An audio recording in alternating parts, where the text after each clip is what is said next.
a bunch of pop sockets from China, from Alibaba, and I had the school's logo printed on the pop sockets. I was buying them for like $2 and then selling them for like $10 to $15. That's what Richie Hustles did. He said whenever he was starting out, he had 2 different phones and he would have like DoorDash and Uber Eats both to watch for any gigs. And then he would just hustle like all night and throw that money into inventory. Last thing I did before I got into Amazon was shower heads. They were like propeller ones. They were like on TikTok and stuff. I bought that and then was running Facebook ads to it. Cheers. What does Josh say? Gambe? Welcome back to the Doughboys podcast. I'm your host, Logan, joined today by my lovely, studly co-host, Flipping It with Cisco. Today, we're also excited to bring to you a special guest. We've got Ty over from Chi-Town FBA. So we're super excited to have you on, Ty. Would love it if you could kind of kick us off by just telling a little bit about yourself, your background, and how you got started selling on Amazon. So I started selling on Amazon a little over a year ago. During that time, I was doing a little bit of drop shipping. I know a lot of Amazon sellers, I always say they start with drop shipping. So I started with some drop shipping, Facebook ads. It was a good experience. I was breaking even though, so it wasn't really looking too promising. So I was looking into different ways to make money. My thought process during this time was, I'm in college right now. So I'm like, okay, I'm going to graduate in a few years and I'm going to have to figure out what to do. I don't want to get a normal job, so I need to figure something out relatively soon. So I found Amazon through Warner, Fields of Profit on YouTube. He was like the first guy I found his videos. So I started watching his videos. I got super into his content, and then I was just binging it. When I want to learn something about a topic, I just watch like hours and hours of it. So I was watching days of his videos and just like writing down notes and notes and notes. So then I got started. Right after that, I spent a couple grand on inventory before my first product sold. I was just like ready to get to it. I figured I'd find decent products. I watched enough YouTube videos. So I spent a couple grand, sent it in, crossed my fingers, and then thankfully it all worked out. First month, I think was about $5K, second month, $10K. And then just went up from there. And lately I've just been around the $40K mark. I'm not trying to scale super aggressively. I'm just trying to make sure I'm keeping my profit margins good, and staying consistent before I go and scale up some more. But that's where I'm at right now. Cool. Thanks for that introduction. One thing that jumped out to me is your beginning with that kind of a drop shipping business. Love to hear more about that. You know, what platforms were you selling? What did the operations on that look like? Give us the breakdown. Yeah. So I dabbled in it here and there, making different stores. The last thing I did before I got into Amazon was shower heads. They were like the propeller ones. They were like on TikTok and stuff. So I bought that and then was running Facebook ads to it. The one skill I think is like really good, even if you like don't do drop shipping, is like Facebook ads in general is like a very advanced skill. And I know I've heard from a lot of entrepreneurs in every business. I know in Amazon, it's not super applicable. It was like really tough to like get these Facebook ads right. That was like my biggest hurdle. And then of course I did TikTok, organic and stuff like that, which is one thing. It's like shiny object syndrome. I know a lot of young entrepreneurs, they like don't know which way to go. So they kind of like try a little bit of everything. I still am trying to consciously not do that. Like, still to this day. But yeah, I just did that for a little bit. I didn't make much money off of it. But when I was younger in high school, when pop sockets were big, I bought a bunch of pop sockets from China, from Alibaba, and I had the school's logo printed on the pop sockets. And I was buying them for like $2 and then selling them for like $10 to $15. So that was like my first when you were in intro. high school? Yeah. So I would like go around and sell them to people. And then I was walking around with like a big wad of cash. Everyone was wondering what it was from, and it was from these pop sockets. So you were at Boston High School is what you were saying? Yeah. Going there with a stack. And then around that dropshipping time, before Amazon, I was doing like eBay. I was selling dress ties. Like I'd go to the thrift store and get them for like 25, 50 cents. And I'd look for like certain names, like Brooks Brothers or like other like designer ties. And I'd sell them on eBay for like $20, $25. The velocity is really slow. So if you compare it to Amazon, it's like a product that sells like 5 units a month, or less than that, like 1 or 2. So it's like really, really slow. So I listed so many ties, and then I got to the point where it's just exhausting making these massive listings with like 20 photos for each tie. For you to only sell 3 to 5 a month. Yeah. So I actually still like, I'm in this I'm in the office in my house and I've got like a box next to me with like 300 ties in it that I just got off Facebook for like $20. I was going to resell them all. But yeah, so I've kind of been into like reselling stuff, I guess, since I was like in high school or a little younger. I've had like 7 or 8 cars. I just like would always resell them Jesus. to try to like get something. Go through them. What cars have you had? So when I was 15, I got a Mustang GT. It was a 2001 stick shift. I got that from like saving up money from the pizza shop because I started working when I was 15. Then I sold that. So you were delivering pizza in a Mustang. I rolled out the dough, actually. Yeah. So that kind of works out. Doughboys podcast. Yeah, let's go. Full circle. Yeah. So I had a Mustang, and then after that I had a motorcycle. It was like a Kawasaki. I had that for summer. Then I got like a lifted Jeep, like an older Jeep Grand Cherokee and these big tires. We could like off-roading and stuff like that. I actually bought a Subaru Outback for my sister, and then she rented it from me. So I bought the Subaru for like $1,400. It's like great condition. This was before car prices like skyrocketed up, and she paid me like $100 a month to rent it from me. Oh, wow. And then I had like a Acura TL, a Honda Accord after that. I had a Jaguar XJ for like a summer. It ended up not being so good. The engine like blew up. Yeah, I've had a little bit of all different types of cars. But yeah, so I've just kind of been reselling stuff for a while. So you really do like the shiny object. Yeah, literally. Sounds like you've always had, some kind of reselling or business venture going on. Do you think you've always, just like ever since you were a kid, been entrepreneurial, looking for ways to make more money and think outside the box? And where do you think that came from? So yeah, even like before I was 15, like, because I know I'm in Illinois and here it's like you have to be 15 to get like a normal job. Until then, I was like so frustrated. I couldn't get a job. I was just like counting down the days I was 15. Even back then, I think I did like a little bit of eBay stuff. I started trading stocks like on Robinhood, like penny stocks, when I was in 7th or 8th grade. I think I was 14. I was 14 when I made my first Robinhood account. Well, my mom made a Robinhood account, but I traded on it. I was gonna ask. Yeah. So I think that was kind of what started like stock stuff like that.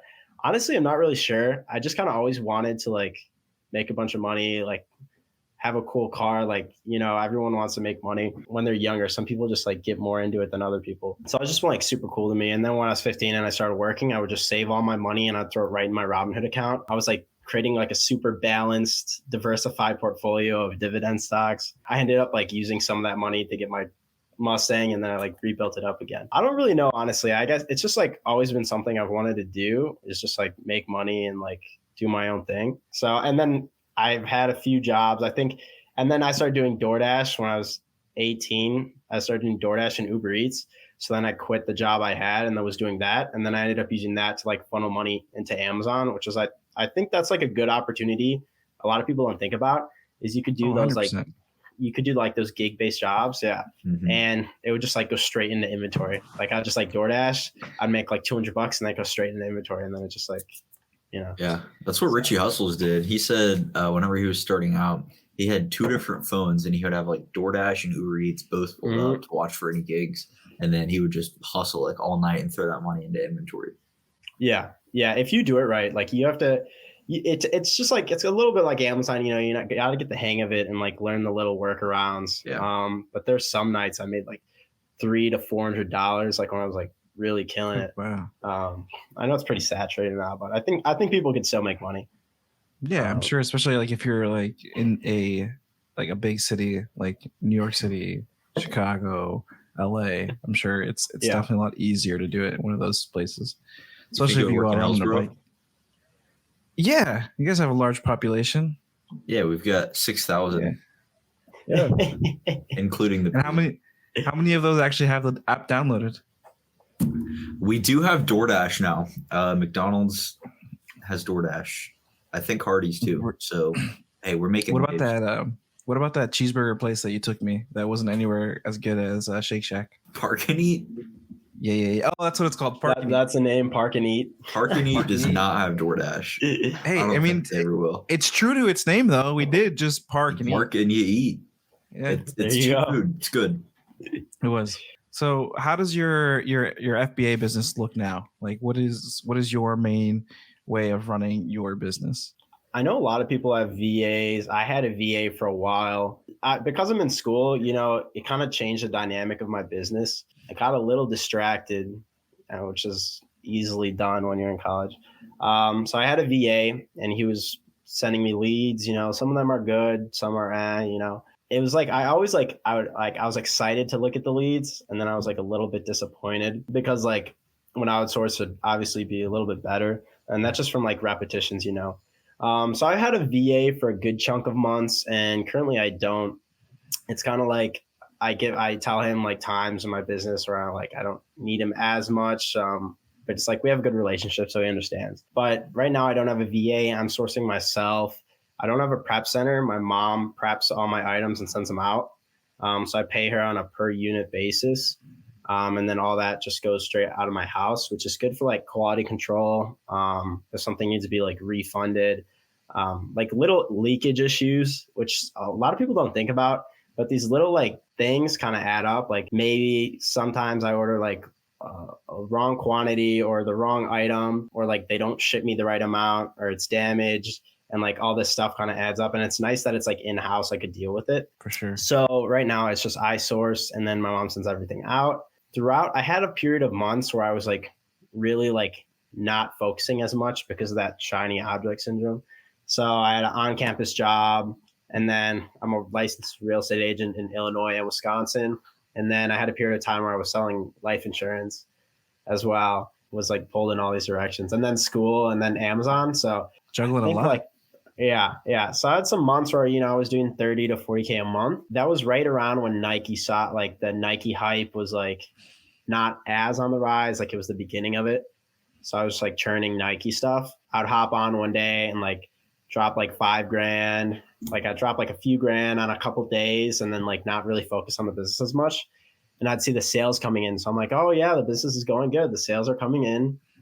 I get that like false affirmation when I open up the app and like the sales are up, and then I log in Inventory Lab and the profit's down. So I had a couple months where like I got thrown off because like I wasn't focusing as much, which is one thing about Amazon. Like it's a direct correlation of how hard you work. Like you can clearly see how hard you work based on what happens with the sales and the profits, which is something I've learned. So now it's just like every day, like the night before, I write down a list of what I'm going to do. And the next day I just like work through the list, and just like try to keep myself accountable, because no one's going to keep you accountable other than yourself. That's how it's going right now.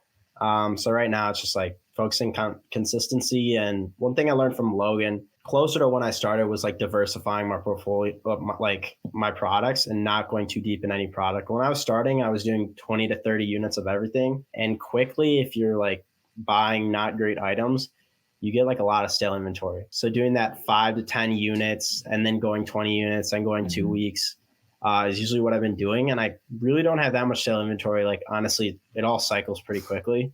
And I really hate holding stuff. And even recently I like goofed up because like I had a great listing. I was selling on it for 5 months. It was like 20% margin, like crazy listing. It was all RA, but I was just selling this for like 5 months. It was going great. I had days I was selling like 80, 90 units, and then the buy box got taken away.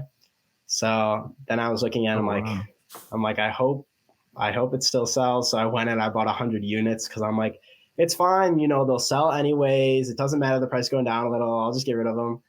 And I just got rid of those. Like I was like, they trickled away for like a month, and I was like losing a little bit on each one. And it just like ate away. I'm like, that was a horrible idea. So now I'm like just being more conservative and like diversifying. Cause like in hindsight, I was thinking like, I'll have the capital. Let's just buy it and sell it. I'll make some money. And then in hindsight, I lost like $500 on that. Cause it's just like, the listing went. Yeah. Diversifying is so important. Yeah. You don't like, even if the data looks great, you never know what's going to happen. Even if you've done all your due diligence with test orders and your own data looks good, you never know when that buy box is going to get suppressed. You don't know when Amazon, they might decide to start selling it. You don't know if it's going to turn into a dog page.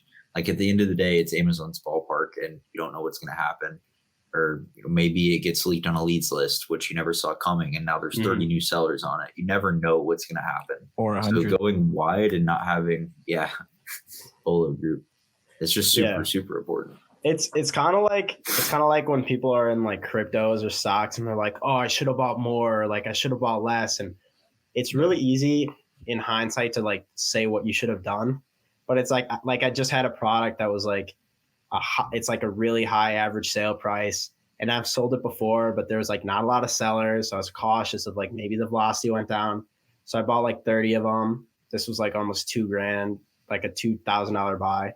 And this was like super conservative versus other times. And I bought it and sent it in, and it all sold 20 one day. And I was like kicking myself I didn't buy more. But then like I've also had times they like slow down. So I could have bought like 50 and then they slow down and I'm stuck with it. So it's kind of like you just got to like be conservative with it and just like protect yourself, you know. But, yeah, 100%. You have to see where your risk is, and you also don't want to, you know, put all of your capital into one ASIN and then just risk it all going south. Yeah. I think there are those opportunities to go big. Obviously, you know, there's some that's happened in the past, but I mean, I think from what I've seen from the majority of successful sellers, is they just have a bunch of, as we talked about, diverse ASINs on there, unless you get like a super crazy, like, you know, direct brand deal, and then obviously you're getting it at a discount, and you can kind of live off one or two ASINs from that brand. But for the most part, everyone's got 100 ASINs. Yeah, we shared this story a few times on the podcast, but it's my 9 ASINs story. So, and I don't know, probably a year and a half ago, I had this really stupid idea that thankfully I never executed. But there was a certain brand that Cisco and I actually were both selling really well. And there was like 9 ASINs that were just top tier, like some of the best ASINs I've ever seen. Super easy to prep. I could get my hands on a ton of it. Great ROI, great profit. I could just sell these things and be super efficient because the prep was super easy. Logistics would be nice. And I can make like 10, 15K a month in net profit just on these 9 ASINs. It's like, why don't I just condense my business? I can get rid of, you know, prep center because this stuff is tax free. I don't have to worry about doing constant sourcing and managing all these different ASINs. It'd be nice. Just make a cool 10K a month profit, condense the business. A week later, Amazon hops on all the listings. So you never know. Yeah. You never know. And I think also, like, at that time, the reason why it was such a good ASIN was because nobody, like, we would see it pop up on like some chats, like here and there, but nobody knew how to get ungated in it. So like the only person that I know that was also ungated on it was Logan. And so it was a great ASIN. It was right. Amazing. I mean, but even now it still sells. Like, I mean, you know, I picked up a couple earlier in May. Anytime it would pop up in like a Discord group or an Instagram chat, Cisco and I would just like go and flood that chat with some like just random stuff so it would get buried and no one would see it. That's funny. Go away. Impossible to ungate. Don't try. Yeah, not worth it, guys. Go away. No, I'm just kidding. I never say any of that stuff. But yeah, we would definitely like notice it and definitely like start asking other questions that we needed answered. Yeah, it's definitely products like that have a little bit of a barrier to entry that you see like really great potential with. Like that product I was selling for 5 months, they sold it at Target. I spent, like over 10 grand at Target. They banned me. I made 5 or 6 accounts. They banned me all over again. Like, I could probably get around it with proxies at this point, but I'm just like, whatever. I'm going to go. I found it. My mom was actually in a store. She was in Walmart, and she's like, hey, they have the product. Because she's like, what's nice about like having her like involved in the business is she picks up on stuff. So she'll be in the store and she'll be like, Ty, they have that product that you're trying to find. I'm like, perfect. So I go to, and then I have a friend that works at Walmart, and he has like the quantities of like how many are on the shelf and in the back room. So I was like, I would make a plan, and then I'd hit like all these Walmarts. I know no one else was really doing that, because if they try to buy from Target too much, they were going to get banned, and then they would have to go and do it like themselves. And I feel like some people are even too embarrassed to like go and buy large quantities of stuff. Whereas I just like got so used to it. We're like rolling out with like four carts full of stuff, and they're just like, wow, that's a lot. What are you doing with all that? I'm just like, stocking up. I'm just stocking up. There's like, always a you comment. never know. My favorite one is I'd go and check out at Kohl's with like 2 carts full of bras, and they'd be like, wow, you must have a lot of girlfriends. Always some comment. Yeah. So I realized with that, it's like, and also it's like, it's a little bit bigger item. So some people don't want to deal with that.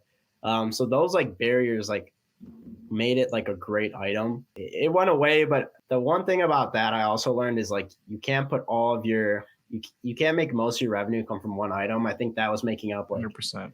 30%, 35% of my revenue, which is like once that goes away, it's like at the beginning of the month, I'm in like a hectic race. I'm like sourcing like all day for like a few days straight, just like, which is like, it makes me like practice my sourcing skills, but it's like, You should I be don't want to sourcing have every to. day, at least a minimum of an hour. Yeah. So I Unless know you're in the Logan and have 20 VAs. in the beginning I was sourcing like 10 hours a day because I like had to, Yeah. like I needed to build this catalog. But it's like you take it for granted because then you get so good at it, you're like, oh, I can just hop on whenever and find some products. But then sometimes, you know, it's just like you got to put in the hours every day. But yeah, 100%. You can be a great sourcer, but then you'll have a day or two where you're just frustrated you can't find anything. And those are the days that you have to like have restraint to not just spend money on the one ASIN that you did find that's only like 18% ROI. That's not really worth it, but you just haven't bought anything all day, so you're feeling antsy about it. Yeah, another thing is like you can't predict. Sometimes Amazon will like take a while processing something.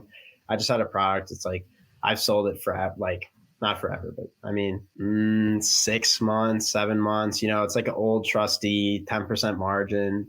It's like always going to be there. And I sent in 40 units, and they were processing for a month, and last night they finally went in and it sold like 10 units right away. I'm like, oh my gosh. But if I bought like, I know before I sent in like 300 one time, and it was just like this, like you look at the sales and you're like, I can like justify buying 300, but then you look at like how slow they're processing and selling, and it's just painful because like you've got all that capital locked up sitting there. So, 100%. Do you do any FBM or are you all FBA? The one time I did FBM was back to school last year.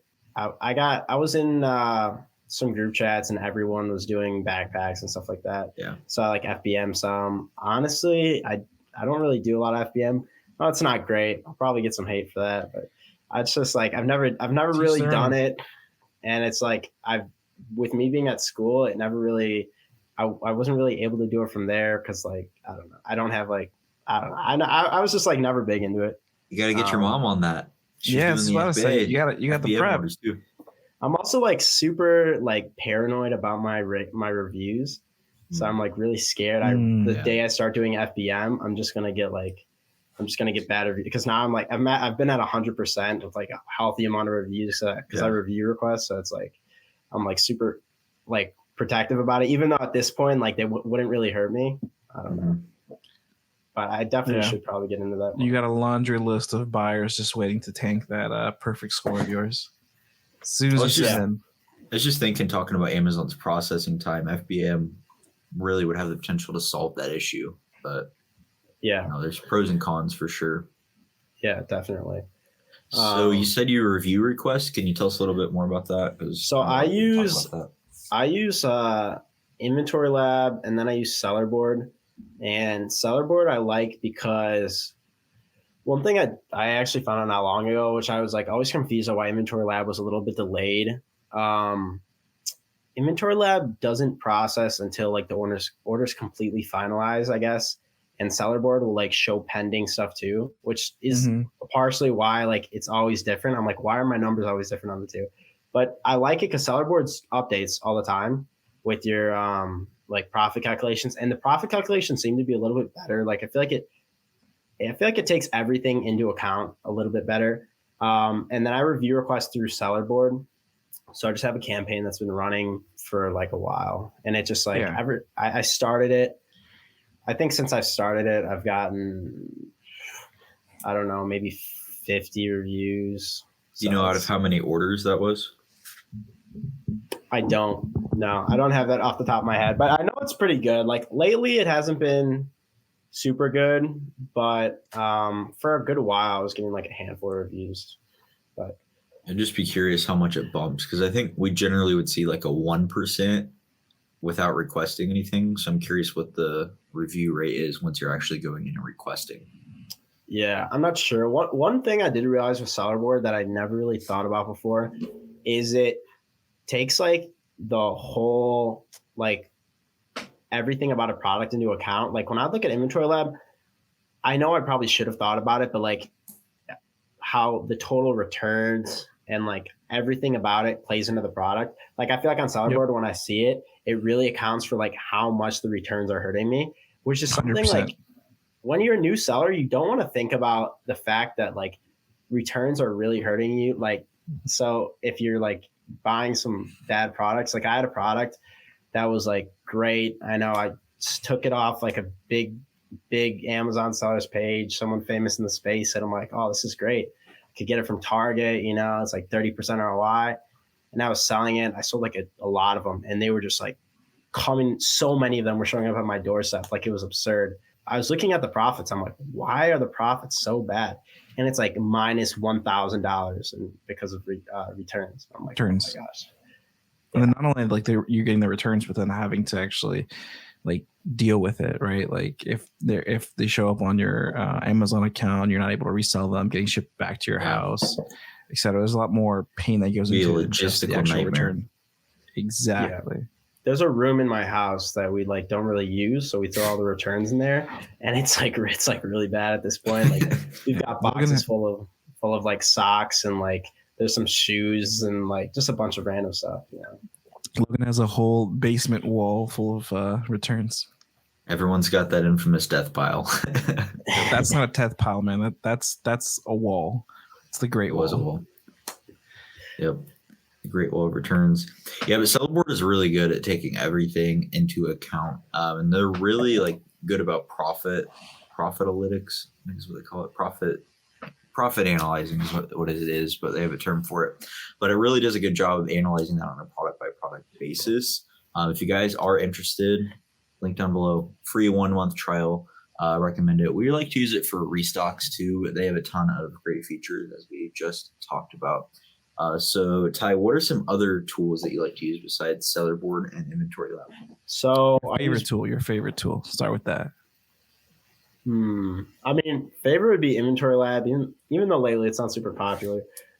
Just because like it's like the backbone I use for listing, and I still use that to look at my monthly profits because I have all my like subscriptions for softwares in there and everything. So, but for repricing, I use Be Cool. It's all right. I mean, I know there's better out there. The main reason I still use Snap. Get in there, man. I can't justify that. What is it? 500? You sure can. What's your volume right now, monthly? It's about like 1,000 to 2,000 orders. A dollar amount. Oh, it's like 30 to 40K. All right, I'll message you later. Yeah, I do Be Cool because it like syncs the cost from Inventory Lab. And I don't know, it's like easy, but I still use like rule-based repricing on a lot of stuff. Yeah. It's just sometimes like simple. You have to. Yeah. But yeah, so I just use Be Cool, Inventory Lab, Sellerboard, and honestly, I think that's it. It's pretty lean. You don't use Keepa? Oh, Keepa, SellerAmp. Yeah. That's impressive. Man, I thought you were pulling a Logan, not using Keepa. Yeah,